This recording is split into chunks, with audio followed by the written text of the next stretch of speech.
ರೇಣುಕಾಸ್ವಾಮಿ ಕೊಲೆ ಪ್ರಕರಣದಲ್ಲಿ ಪರಪ್ಪನ ಅಗ್ರಹಾರ ಜೈಲು ಸೇರಿರುವ ಈ ಕೇಡಿ ಲೇಡಿ ಪವಿತ್ರ ಗೌಡ ಪರಪ್ಪನ ಅಗ್ರಹಾರ ಜೈಲಿನಲ್ಲಿ ಈಗ ಒದ್ದಾಡ್ತಾ ಇದ್ದಾರೆ. ಕೊಲೆ ಕೇಸ್ನಲ್ಲಿ ಪವಿತ್ರ ಗೌಡ ಜೈಲು ವಾಸವನ್ನು ಅನುಭವಿಸ್ತಾ ಇದ್ದಾರೆ.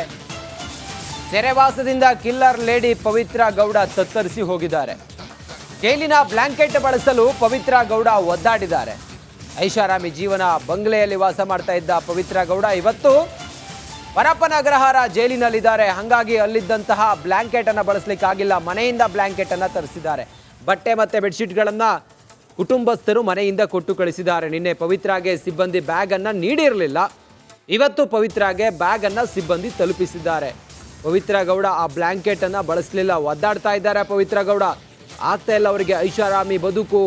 ಹಾಗೆ ಬಂಗ್ಲೆಯಲ್ಲಿ ವಾಸ ಮಾಡ್ತಾ ಇದ್ರು. ಆದರೆ ಈಗ ಕೊಲೆ ಮಾಡಿ ಪವಿತ್ರ ಗೌಡ ಪರಪ್ಪನ ಅಗ್ರಹಾರ ಸೇರಿದ ಮೇಲೆ ಅವರಿಗೆ ಅಲ್ಲಿ ಇರ್ಲಿಕ್ಕಾಗ್ತಾ ಇಲ್ಲ. ಮನೆಯಿಂದಲೇ ಬೆಡ್ಶೀಟನ್ನು ತರಿಸ್ಕೊಂಡಿದ್ದಾರೆ ಪವಿತ್ರ ಗೌಡ. ನಿನ್ನೆ ಸಿಬ್ಬಂದಿ ಅವರಿಗೆ ಕೊಡಲಿಲ್ಲ, ಇವತ್ತು ಕೊಟ್ಟಿದ್ದಾರೆ. ಮೊನ್ನೆ ಪವಿತ್ರ ಬ್ಯಾಗನ್ನು ಕುಟುಂಬಸ್ಥರು ಪರಪ್ಪನ ಅಗ್ರಹಾರ ಜೈಲಿಗೆ ತಂದು ತಲುಪಿಸಿದ್ರು. ಬಟ್ಟೆ ಬೆಡ್ಶೀಟು ಇದನ್ನು ಕುಟುಂಬಸ್ಥರು ಕೊಟ್ಟಿದ್ರು. ನಿನ್ನೆ ಪವಿತ್ರಾಗೆ ಸಿಬ್ಬಂದಿ ಬ್ಯಾಗನ್ನು ನೀಡಿರಲಿಲ್ಲ, ಇವತ್ತು ಕೊಟ್ಟಿದ್ದಾರೆ. ಮತ್ತಷ್ಟು ಮಾಹಿತಿಯೊಂದಿಗೆ ನಮ್ಮ ಆನೇಕಲ್ನ ಪ್ರತಿನಿಧಿ ನವೀನ್ ಶೆಟ್ಟಿ ದೂರವಾಣಿ ಸಂಪರ್ಕದಲ್ಲಿದ್ದಾರೆ. ನವೀನ್, ಹೇಗಿದ್ದಾರೆ ಪವಿತ್ರ ಗೌಡ? ಜೈಲು ವಾಸ ಹೇಗೆ ನಡೀತಾ ಇದೆ ಪವಿತ್ರ ಗೌಡ ಅವರದ್ದು?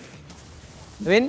ರಂಜಿತ್, ಈ ಒಂದು ಕೊಲೆ ಪ್ರಕರಣದಲ್ಲಿ ಏನು ಚಿತ್ರಹಿಂಸೆಯನ್ನ ನೀಡಿ ರೇಣುಕಾಸ್ವಾಮಿಯನ್ನ ಕೊಲೆ ಮಾಡಿದ ಬಳಿಕ ಪರಪ್ಪನ ಅಗ್ರಹಾರ ಜೈಲು ಎಲ್ಲರಿಗಿಂತ ಮೊದಲು ಸೇರಿದ್ದು ಪವಿತ್ರ ಗೌಡ. ಆ ಒಂದು ಪ್ರಕರಣದಲ್ಲಿ ಪ್ರಮುಖ ಆರೋಪಿ A1 ಆಗಿರುವ ಪವಿತ್ರ ಗೌಡ ಏನು ತಾನು ಇರುವ ಕೊಠಡಿಯಲ್ಲಿ ಇತರೆ ಸಹ ಕೈದಿಗಳಿಗೆ ನೀಡಿದ್ರು, ಅದೇ ರೀತಿ ಜೈಲಿನ ಅಧಿಕಾರಿಗಳು ನೀಡುವ ಬೆಡ್ಶೀಟ್ ಅನ್ನ ನೀಡಿದ್ರು. ಆದ್ರೆ ಆ ಒಂದು ಬೆಡ್ಶೀಟ್ಗಳು ಜೈಲಿನಲ್ಲಿ ಯಾವ ರೀತಿ ಇರುತ್ತೋ ಅಲ್ಲಿ ಬೇರೆಯವ್ರಿಗೆ ಯಾವ ರೀತಿ ಕೊಡ್ತಾರೋ ಅದೇ ರೀತಿ ಪವಿತ್ರ ಗೌಡ ಕೂಡ ಕೊಡ್ಲಾಗಿತ್ತು. ಆದ್ರೆ ನನಗೆ ಮನೆಯಿಂದ ಬೆಡ್ಶೀಟ್ ಬೇಕಾ ನಡಿ ಈಗ ಶುರು ಮಾಡೋಣ. ಕೇಸರಿಯಿಂದ ಮನೋಲ್ಲಾಸ ಮನಸ್ಸು ಮತ್ತೇರಿ ಕುಣಿದಾಡಿದೆ ನೋಡು, ಮನಸ್ಸು ಮತ್ತೇರಿ ಕುಣಿದಾಡಿದೆ ನೋಡು. ಕ್ಷಣ ಕ್ಷಣವೂ ಆಚರಿಸಿ ಕೇಸರಿ ಹಬ್ಬ.